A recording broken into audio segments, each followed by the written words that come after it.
Chapter 19. You are not who you think you are. I used to think I was my personality. My identity was based on all of the thinking I was doing. If I had good thoughts, that made me a good person. If I had bad thoughts, that made me a bad person. I desperately wanted to be a good person. Deep down, all I really wanted was simply to be happy and loved. Because of this, I ended up spending a lot of my life pursuing things I thought would make me happy. What I didn't realize was that I was expending my energy on pursuits that wouldn't have the outcome I desired. I had forgotten that as a very young boy, I was happy most of the time. I ignored the time my father told me that the proudest day of his life was the day I was born, and instead still looked for ways to gain his approval. I saw the world through the lens of my own thinking, as we all do, and innocently looked in the wrong direction for my happiness. What I was eventually open up to was the realization that I am in fact not my thinking. Thoughts occur to me constantly, but they're not who I am. As I've mentioned elsewhere in this book, I don't have a fixed personality, and neither do you. As I dropped this misunderstanding, my thinking stopped having such a hold on me. It was no longer imperative to have certain good thoughts, and I no longer needed to feel guilty about having bad thoughts. There is an important thing to consider here. We don't get to choose our thinking. Sure, we can consciously think this or that thought, but in general, most of our thoughts occur so quickly that we have no control over them. Have you ever tried to think good thoughts or any other type of thoughts over the course of a day, or even the course of a few hours? It's exhausting. I remember listening to an old audio by Sydney Banks, a spiritual teacher, in which he said that having bad thoughts doesn't make you a bad person. When we have bad thoughts, we have a choice as to whether or not to act on them. And if we don't act on them, then there is no harm done. As I heard these words, a lifetime of misunderstandings fell away. Suddenly, I had a deeper sense of who I was, of the me before all my thinking. For years, I thought that any bad thought I had made me a bad person who was trying to be good. Now I saw this wasn't true. I was like everyone else. I simply had all sorts of thoughts come through my head every day. As long as I didn't act on thinking that was harmful to me or to others, there was no harm done. I recalled something that had happened when I was really young, something I had never shared with anyone else. I remembered sitting in my room crying over something trivial. In that moment, at that very young age, it occurred to me that if I chose to, I could separate out the thinking in my head from a different voice. There was my voice, and then there was this constant thinking. I realized the two were very different, but no one had ever explained this to me.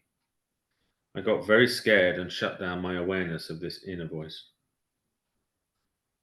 I look back now and realize that I was always aware of who I really was.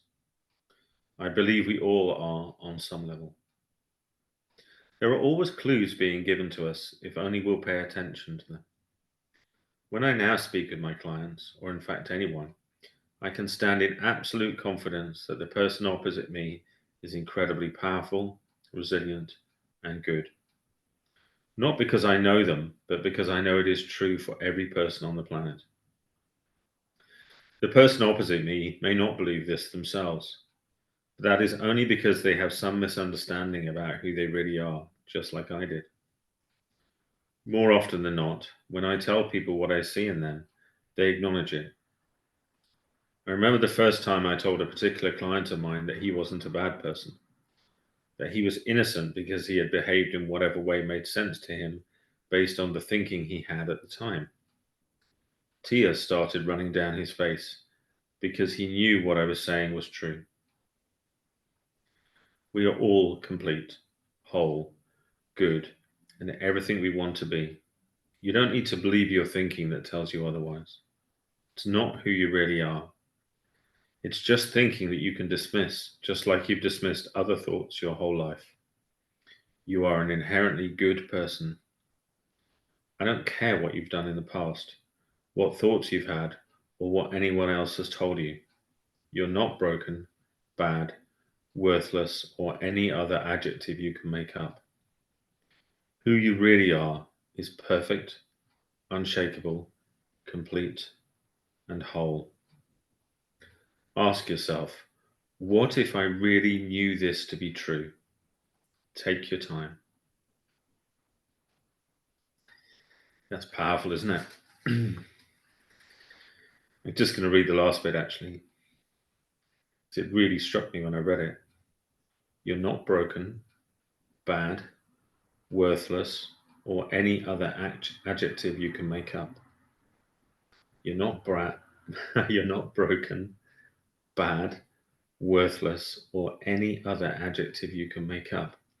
Now, this is interesting because there's a big thing in personal development and in coaching about helping people to feel worthy or to feel good enough because they don't feel good enough. And it can take a lot of effort if you're really not feeling good enough to try and feel good enough. Or if you don't feel worthy, to try and feel worthy. It can feel like you're sort of lying to yourself. So this chapter, and particularly this last paragraph, really takes that whole thing to a different level, doesn't it? It's really saying that it's not about whether you think you are or whether you think you aren't. Those thoughts would just come and go. What it's saying is about a spiritual truth, an essence of who we all are before any idea of who we are.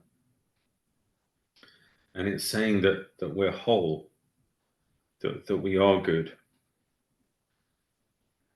It's saying that if you like, worth is a birthright. It's something that pre-exists. And in any moment, we could have the experience of feeling that or not feeling it, feeling the opposite. But that would just be experience. And experience just comes and goes. Experience is really just a combination of thought and feeling. But beneath all of that, underneath those ideas about whether we are and whether we aren't, is a deeper truth, a spiritual truth, something that's can't be taken away, can't be removed, can't even be removed by death, actually. It's that there is just wholeness, there is just goodness, and that's what you are. See you on the next chapter.